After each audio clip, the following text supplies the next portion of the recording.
Assalamualaikum warahmatullahi wabarakatuh. Sobat RH sekalian, jumpa lagi kita di channel yang keren ini. Keren cadas. Ya Sobat RH sekalian, ini ada hal yang menarik ya yang perlu kita lihat itu, yaitu terkait dengan MOU antara Kejaksaan Agung, Telkomsel, kemudian Indosat dan kemudian XL.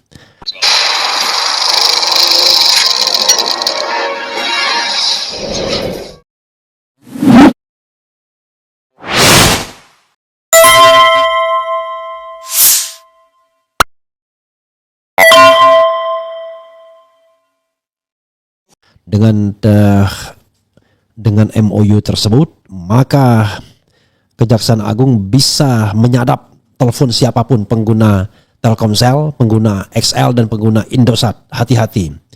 Cuma kalau kita tidak korup, ya apa masalahnya? Tetapi masalahnya adalah jangan sampai itu disalahgunakan untuk menyadap hal-hal yang tidak ada kaitannya, tidak relevan. Tiba-tiba masalah pribadi yang yang disadap misalnya tidak ada kaitannya dengan kasus korupsi. Jangan lupa bahwa Kejaksaan Agung memiliki hak untuk melakukan penyelidikan terhadap kasus korupsi ya. Jadi hanya kasus korupsi saja.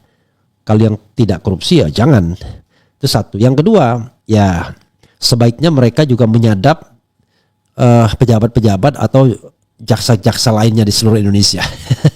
Kalian percaya bahwa Kejaksaan Agung dan jajaran jaksanya sudah punya integritas? Karena kalau misalnya integritasnya sudah selesai dan profesionalitasnya sudah selesai, tidak diperlukan yang namanya KPK. KPK ada karena kepolisian dan kejaksaan dianggap belum punya integritas untuk melakukan yang namanya proses ya korupsi, proses untuk pengungkapan kasus-kasus korupsi. Begitu sobat yang sekalian, gitu ya. Coba kita lihat beritanya seperti apa. Luar biasa ya, karena kita dukung upaya-upaya untuk memberantas korupsi, tetapi jangan sampai kemudian di dalam pemberantasan korupsi itu ada korupsi baru. Sebagai contoh misalnya Zarup Rikar berhasil menyita uang sampai 1 triliun 951 atau 920 ditambah dengan emas 51 kilogram. Jadi kurang lebih 1 triliun. Tapi ada desas-desus yang pernah disampaikan oleh Ketua MAKI, Masyarakat Anti Korupsi Indonesia, Boyamin Saiman, 1,6 katanya. Wah, dari mana dia informasinya? Teman saya bilang, oh enggak, itu 2 triliun katanya. Teman dari partai politik. Nah, yang seperti ini jangan sampai terjadi.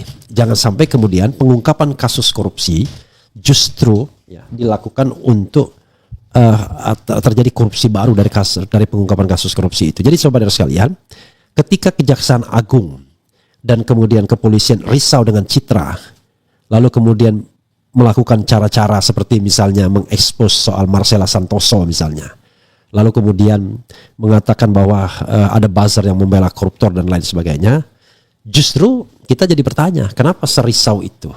Kalau penegakan hukumnya lurus dan punya integritas, itu akan mengalahkan ya. Bisa saja silent is gold, rakyat akan mendukung. Tapi kalau penegakan hukumnya belok-belok, ada pesanan ya, gebuk sana tapi angkat tutup sini dan lain sebagainya, itulah yang jadi masalah.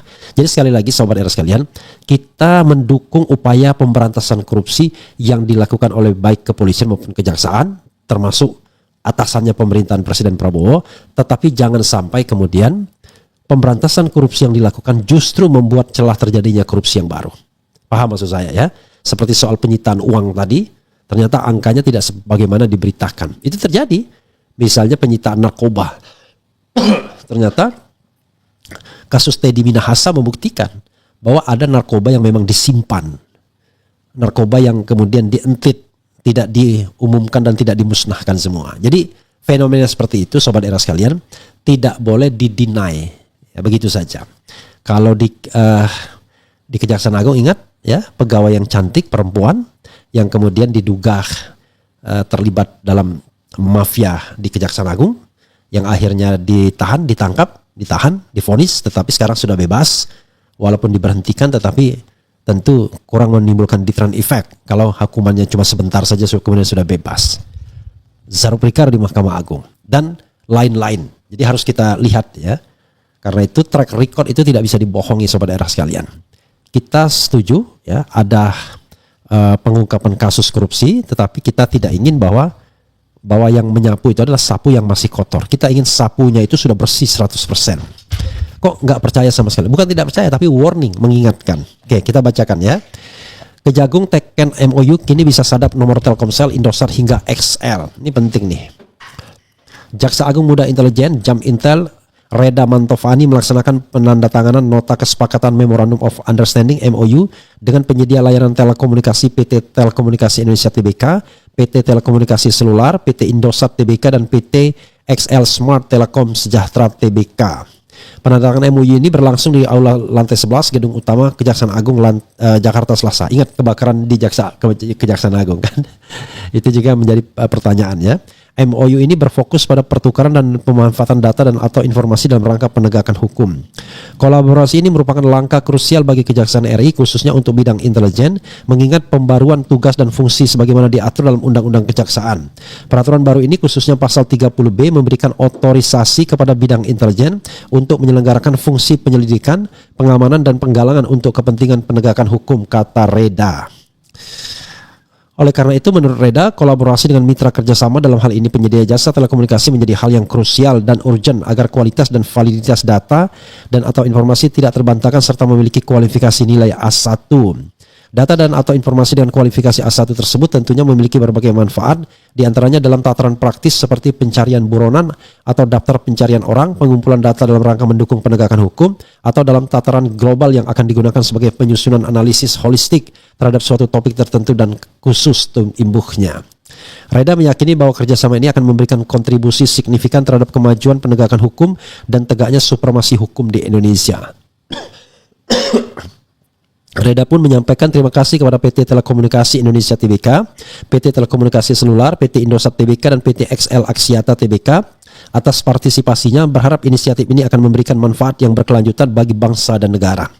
Acara penandatanganan MOU ini dihadiri oleh Sekretaris Jaksa Agung Muda Intelijen Sarjono Turin, Direktur V pada Jam Intel Heri Hermanus Horo, kemudian Kepala Biro Hukum dan Hubungan Luar Negeri Bernadetta Maria Erna, Direktur Network PT Telekomunikasi Indonesia Tbk Nanang Hendarno, Direktur Network PT Telekomunikasi Seluler Indra Mardianta, Chief Legal and Regulatory Officer PT Indosat Tbk Reski Damayanti, dan Direktur dan Chief Regulatory Officer PT XL Smart Telekom Sejahtera Tbk Merza Pahsis. Ya, saudara sekalian, ini ada juga ya, Komisi 3. Ada berita juga, Komisi 3 soal MOU Kejagung sadap nomor jangan sampai langgar privasi. Oke, kita akan bahas ya. Anggota Komisi 3 DPR RI Sarifudin Suding menanggapi nota kesepahaman MOU antara Kejaksaan Agung dengan 4 operator telekomunikasi untuk mendukung proses penegakan hukum termasuk soal penyadapan. Suding pun mengingatkan agar Kejaksaan ini tidak melanggar privasi masyarakat. Oke, masyarakat ya, bukan anggota DPR. Upaya penegak hukum jangan sampai melanggar privasi masyarakat. Penegak hukum tidak boleh serta-merta melakukan penyadapan tanpa tujuan hukum yang jelas, dan tentunya harus memenuhi kriteria dan mekanisme yang ada, kata Suding dalam keterangan tertulis. Suding mengingatkan upaya mengakses informasi pribadi tetap harus berada dalam koridor konstitusi dan penghormatan terhadap hak asasi warga negara. Ia mengingatkan praktiknya tetap harus berlandaskan pada Undang-Undang ITE dan Undang-Undang Telekomunikasi. Kami menyadari urgensi penegakan hukum khususnya dalam kasus-kasus besar dan pelacakan daftar pencarian orang DPO yang memang memerlukan pendekatan teknologi tinggi, tutur politikus PAN itu. Perlu ditegaskan bahwa penyadapan dan akses terhadap informasi komunikasi pribadi memiliki sensitivitas tinggi yang diatur secara ketat dalam undang-undang. Tambah legislator dari Dapil Sulawesi Tengah itu. Sebelumnya Kejagung menaikkan MOU dengan PT Telekomunikasi Indonesia Tbk, ya pokoknya dengan Telkomsel, dengan Indosat, dan dengan XL ya. Ya, saudara sekalian, apa yang disampaikan oleh Sarifudin Suding itu saya setuju. Jadi, jangan sampai kemudian Kejaksaan Agung atau siapapun ya yang punya hak untuk melakukan interception atau penyadapan, KPK, BIN misalnya, jangan melakukan yang namanya unlawful interception, yaitu penyadapan yang di luar hukum atau melawan hukum atau melanggar hukum.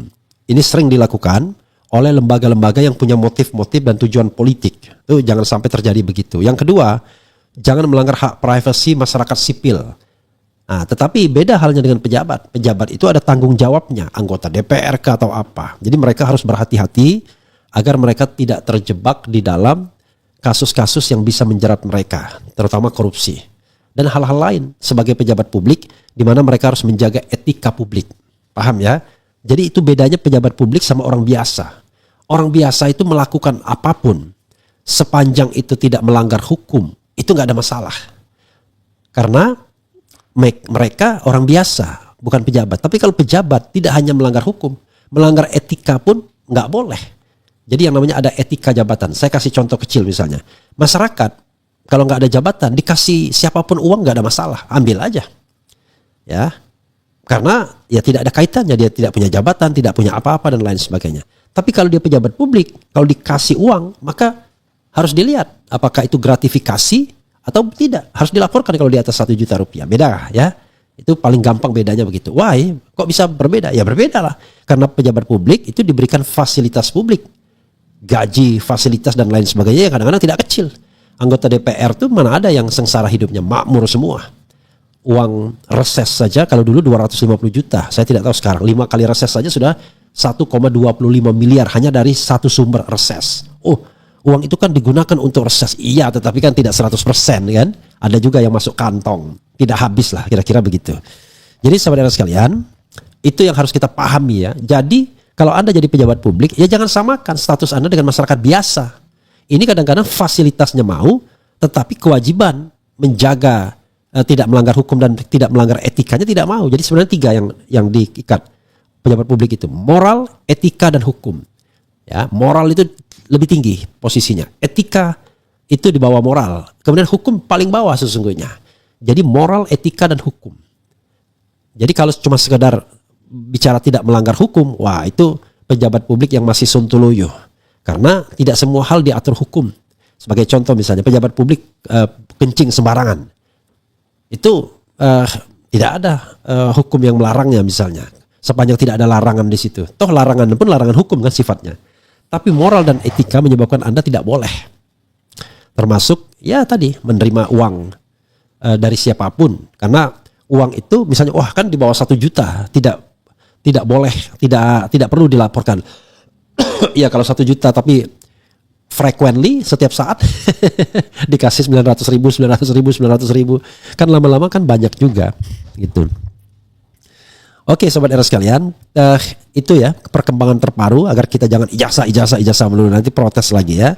Tapi intinya adalah kita mendukung proses atau upaya untuk memberantas korupsi dengan senang hati, tetapi jangan sampai kemudian pemberantasan korupsi itu memunculkan atau menimbulkan korupsi baru.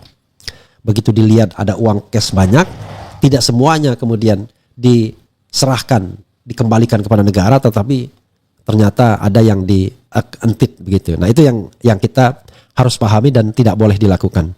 Begitu ya saudara sekalian ya. Mudah-mudahan ini bermanfaat bagi kita sebagai update ya. Itu. Oke, coba kita bacakan komentar sobat RH sekalian. Power tends to corrupt ya. Apa tanggapan RH tentang buzzer Jokowi yang nyinyiri Mutiara Baswedan yang diterima LPDP, Harvard yang dianggap mengambil hak orang tidak mampu, dan Anies juga disindir Sandi Uno soal itu karena ambil hak orang lain. Begini sobat era sekalian ya. 1. Anies itu bukan orang yang kaya-kaya amat. Rumahnya pun sepanjang yang saya tahu itu masih pinjam uang bank. Jadi masih ada cicilan. Dia pinjam uang bank untuk membeli rumah, itu 1. Yang kedua, yang namanya diterima di Harvard University itu tidak gampang, tidak mudah. Ya, tidak banyak orang Indonesia yang bisa tembus ke Harvard University. Nah tentu Harvard sebagai institusi, ketika dia mau menerima seseorang, dia harus ada punya jaminan, ya kan? Bahwa orang tersebut akan mampu membayar. Kan mahal Harvard itu, tidak murah. Mampu membayar, jadi ada yang namanya sustainability untuk kuliah selama let's say 2 tahun misalnya. Jadi bukan berarti kemudian saya pun misalnya kalau harus mengirim ke anak ke Amerika Serikat untuk belajar ya kembang kempis juga.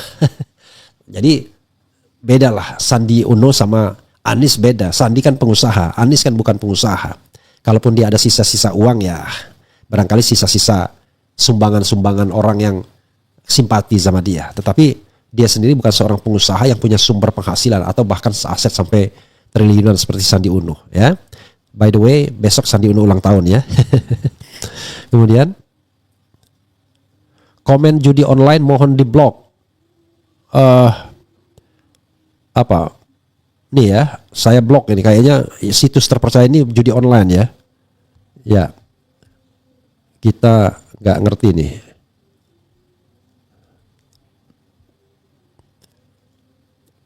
Jangan salah blok. Kita hapuskan dulu. Oke. Kemudian telepon disadap minta jangan langgar privasi.